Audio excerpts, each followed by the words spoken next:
All right, guys, so what's up? Today we're going to talk about my diet, what I plan on changing as the days get closer to my jiu-jitsu tournament that's supposed to be on February 11th. So it's about 50 some days away. I'm driving in the truck again today because this is the best place for me to take these kind of videos because I'm in the truck for about an hour. I just want to pre-apologize because my truck's lifted. It's got big mud tires on it, and so it makes a lot of road noise. I noticed that in the last video. There's no getting away with that unless I take the minivan, and I'm not taking the minivan today. So with that, let's get started. Oh, and special shout out to my Brazilian Jiu-Jitsu team, Logic Jiu-Jitsu. We just got these new sweatshirts in, so I'm wearing the swag today. So what's up?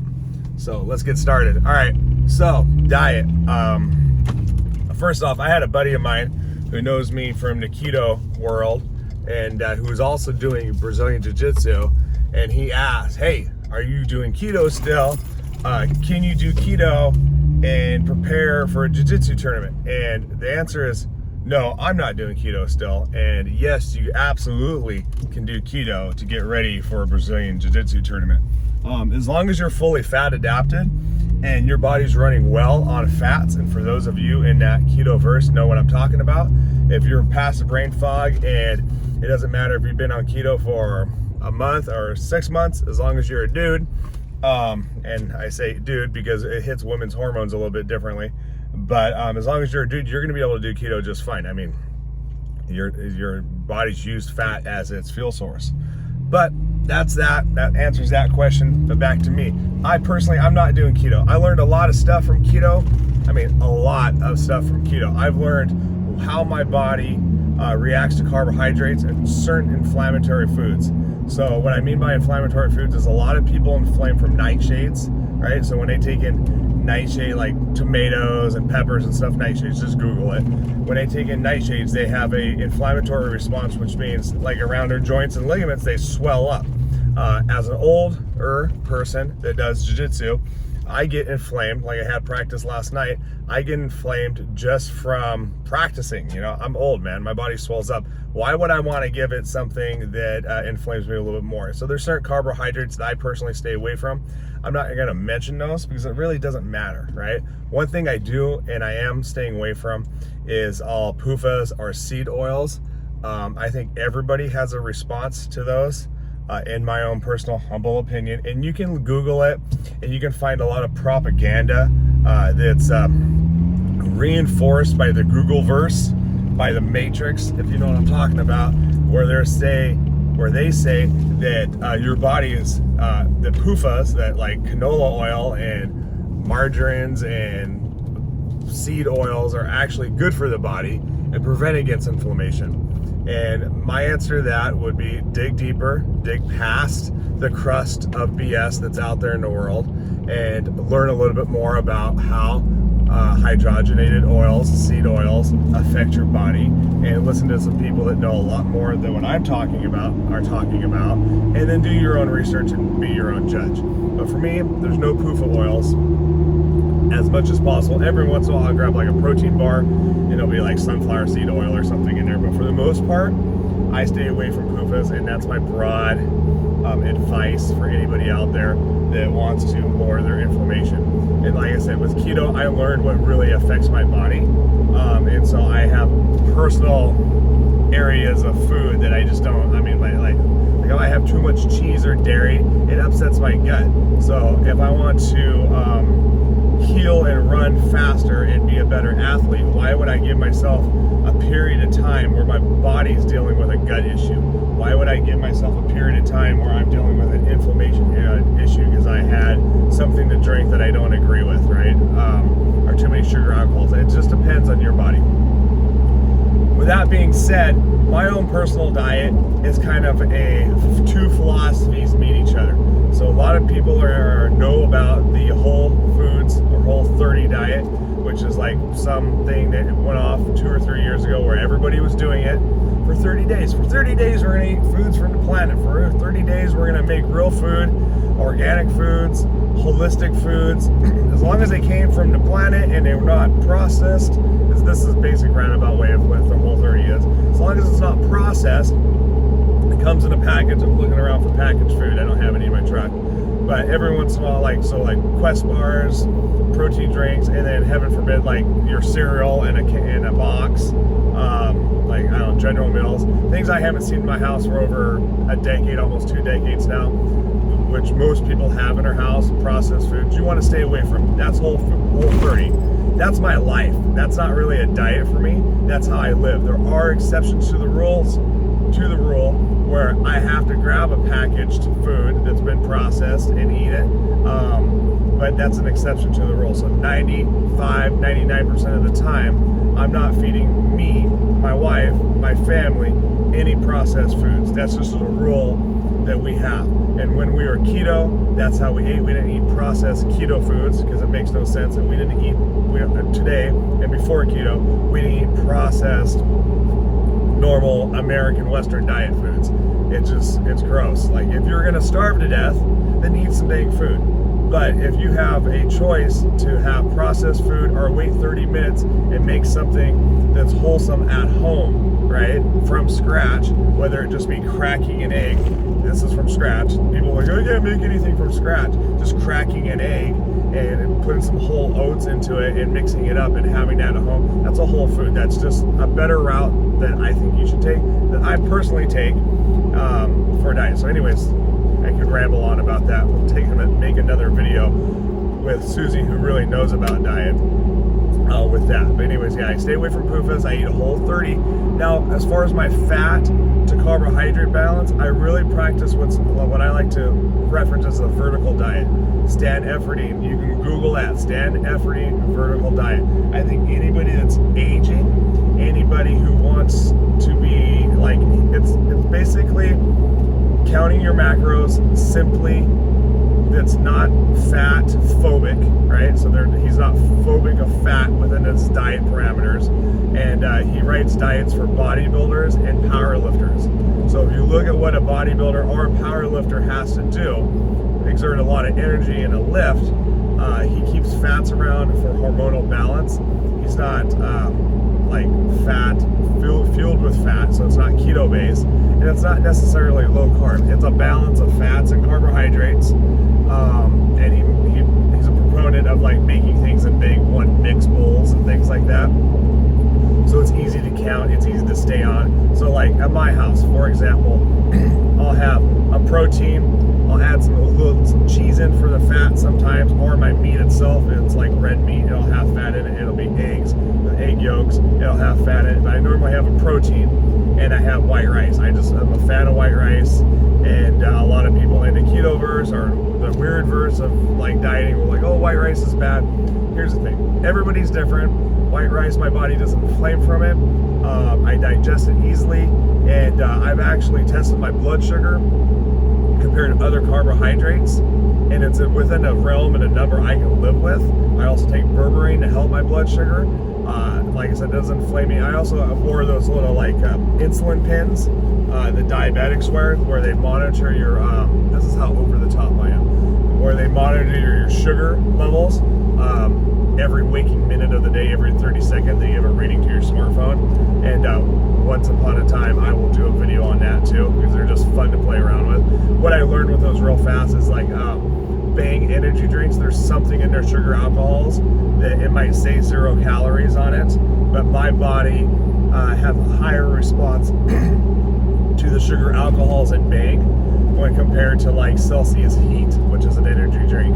And it also says 0 calories on it. So when I'm trying to really cut down, if I have a Celsius Heat, I still lose weight. If I drink a Bang, it spikes my insulin levels enough where I kind of flatten out on my weight loss or my fat loss, which is no bueno. So I combine, let's recap, I combine whole foods philosophy. I eat whole foods, whole 30 style dieting, right?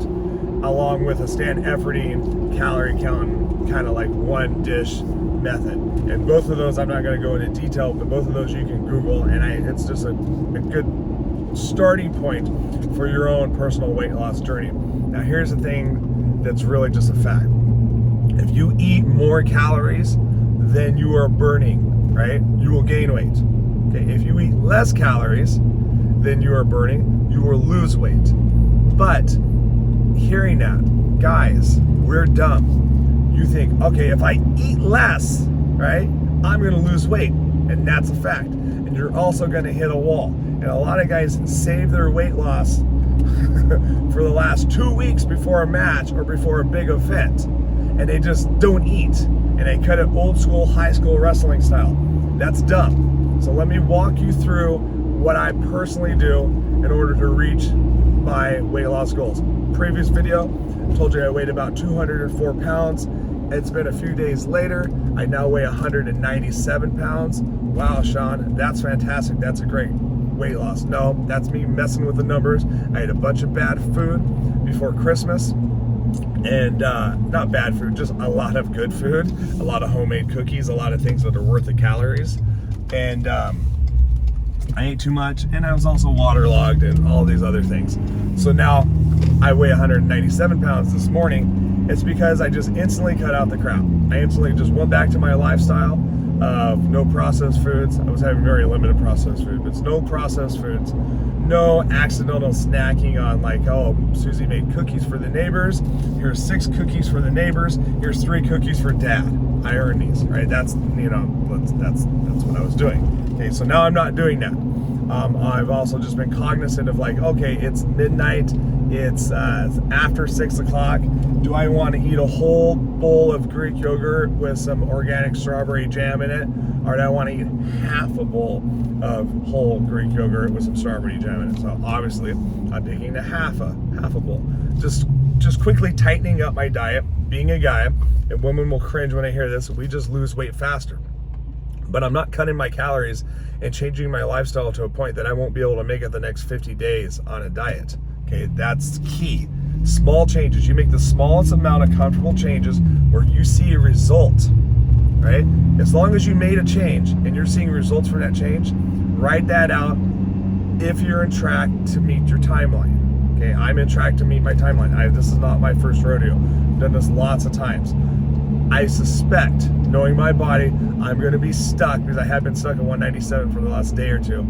Last day, like 2 days at 197 point something. Okay, I suspect when I wake up tomorrow or by Monday, I think it's Saturday right now, when I wake up by Monday, if I'm still weighing 197 in the morning, I need to change another thing. I'm not throwing the whole kitchen sink at it right now because I don't need to. I would if I had to make weight in 2 weeks, but I don't. I have to make weight in 50 some days. So why make myself uncomfortable? Okay, why make myself want to rebound? Okay, this is a lifestyle. In the end, I'm heavier than I normally am this holiday season because it's the holiday season. I have to make it to 185 to fight at 185. I'm planning out my attack. I know that I have to make it to 185, hopefully a week or 2 in advance, so that I can level off my calories, look lean, feel good, and not feel in a depleted mode. I plan on dieting without ever feeling depleted. That's where the Stan Efferding diet really comes into play. So I'm not gonna cut back all my fats, I'm not gonna cut back all my carbs, I'm gonna eat a real balanced version of that, and then slowly titrate or slowly cut back my calories and my lifestyle to the point that I make weight. And I'll make other videos as I come along with it. It's just important to point out that's how I plan on hitting my goal. And this is not my first rodeo. It'll come out just fine. I see people, they get like a week or 2 out and they start running on a treadmill. Are you gonna perform at your best if for the last 60 days you ate and exercised a certain way, okay? And then 10 days out, 20 days out before your event, whether it be powerlifting, jiu-jitsu, bodybuilding, all of a sudden, what bodybuilding is kind of different, but some kind of sport, right, where you have to make weight, boxing, right? Are you going to perform your best if you had to run, right, above it? If you had to train harder, you know, you should train hard, and then a week or 2 before you start to compete, you should kind of take it easy a little bit, not drop out, not just quit working out, but take it easy a little bit so your body can heal up. So those natural old man inflammatory markers can start to decrease. So you can start to move your fingers and your joints and your elbows and stuff again. So you're coming in fresh, feeling lighter than normal, not feeling the inflammation and just feeling quick, right? So you want to do the latter. You want to come in feeling fresh. But what happens when you are not making weight, so you need to spend an extra few rolls on the mat, right? We lie to ourselves and say, well, it feels great. Yeah, you might feel like cognitively sharp because you're really working on your moves. But but you actually don't feel great. You're getting the crap kicked out of you. You're rolling around, you're bumping, or if you have to run extra laps around the track, or if you have to run extra on a treadmill, your body's just gonna be more depleted. That's not my goal, okay? I'm coming in a week or two ahead of time. Knowing me, I'll be overly confident. My goal is like 10 days out to be at weight, and normally be at like 5 days out or 7 days out, because I just take my ability to cut weight for granted. I'm gonna call that out. But maybe if I'm doing these videos, I'll be a good steward of my own philosophy. So, recapping again, no, I'm not doing keto. No, I'm not doing any like certain specific brand of dieting. It's basically a 3-step process where I cut my calories back. I stop eating like a weirdo, right? Stop eating too many calories like a dad, right? Stop eating the extra food off the kids' plates, okay? I'm gonna cut weight to a certain point, and now I'm gonna flatten out. Now, it's the second thing is like, I'm gonna hit a point where I need to count my calories a little bit. I need to know how much food I'm intaking, right? And so I'll use my fitness app. I'll do something along those lines, and I'll figure out exact calories. I'll eat basically the same dang thing, right? To a point every single day. And see, I've done this for bodybuilding. I've done this for 6 months, for 9 months, for an entire season, 12 months, 24 months, the last few years of my life, counting every calorie that came into my body so I can keep my body with the least amount of body fat on it and the most amount of muscle. So this is not new to me, and I can tell you one thing, you don't get to that overnight. You don't get that with a short plan. This is a short plan to make weight, so it's a lot easier, but you don't get that way with a short plan. So I grind it out. I get used to eating the same foods. I used to eating in the same parameters, right? The same like 7 dishes will come into my life and come out of my life for the next 50 days. Yes, if I'm ahead of schedule for weight and we go out for pizza, I'm gonna have a slice of pizza. It's good, it's worth the calories. I'm not that diligent. But if I'm overweight in my eyes, according to what I should be at, I'm not gonna eat the pizza. I'll have like a salad or something, or maybe I'll just bring my own meal. I have enough restraint to not eat what's on the plate. If I go to a family event and there's a bunch of brownies and whatever is out there that is calling my name, I'm not gonna eat those. I know from my years in bodybuilding that it takes me about 3 days to overcome a really bad cheat meal. That means if I have a cheat meal, go to somebody's house, and I have all this food that I shouldn't be eating, and I eat the food, I'm not a young man. It takes me 3 days because I'm gonna spike in my weight. It's gonna bring more water into me. I'm gonna raise up because I'm not counting my calories instead of having what I normally have. Probably eat like way too many at that sitting. We all have done it, just honesty. So it'll go up, and then it takes me 3 days to come back from that. So that's not my thing. So the part 2, I'm gonna find my calorie range where I'm losing weight, not aggressively cutting it, and then I'm just gonna ride it out to the point that I get close to the tournament, right? And then that's a whole other video of exactly how to come in exactly at weight, right? I have a very unorthodox way of doing that, and I don't want to like step on my own tongue right now, so I'm gonna keep that to myself. But yeah, that's that. That's how I'm gonna do it. It's not really that hard. Calories in, calories out. Nobody wants to hear that stuff. It's the truth. You eat more than you burn, then you gain weight. Hey, here's another secret. If you have a day where you're not training and you don't need the calories, this is where if you do a deep dive into stand effort eating diet, you'll figure this out. If you have a day where you're not training, eat less. You need less calories, right? If you have a day that you are training and you want to perform very well, eat a little bit more, right? But know what you're eating. Don't blindly eat. Don't think, oh, I'm going to jiu-jitsu today, I'm gonna eat the whole bowl of pasta. No, that doesn't make any sense. I want to have the pasta personally, right? But it doesn't affect me very well with like tomatoes and sauce and stuff. But if it's okay for you and you're just junior dieting, don't eat the whole bowl of pasta. Have an idea of what you're eating. Maybe measure it out. Maybe take your MyFitnessPal and figure it out. Don't do that to yourself. It's silly. So anyways, I digress. This is part 2 of my getting ready for Brazilian Jiu-Jitsu.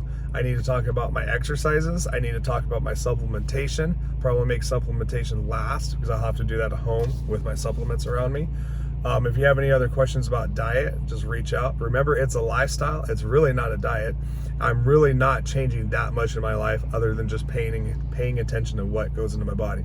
And here's a fun fact. My entire family eats the same way, right? My entire family eats whole food style like dieting. We might have like, I won't count my kids' calories because that's ridiculous, right? They don't need to be on a diet. They don't need to make weight for anything, right?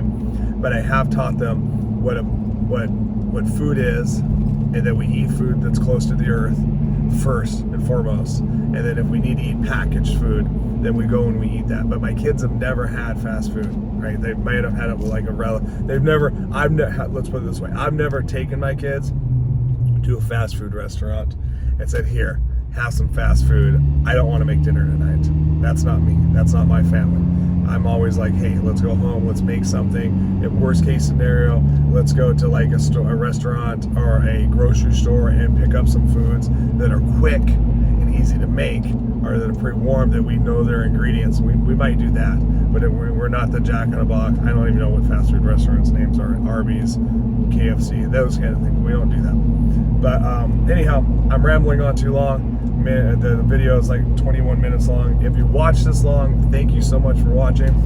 Please put some comments in the comment section to help me with content, because my passion is diet, and I tell people that all the time, and it's health. I like it. I like how simple it is and how complicated people make it. I have a lot of analogies I can throw into this, but I was just trying to really focus on what I'm personally doing right now. So that being said, hit the like button, give me some comments. Thank you for watching this far if you did. I appreciate you.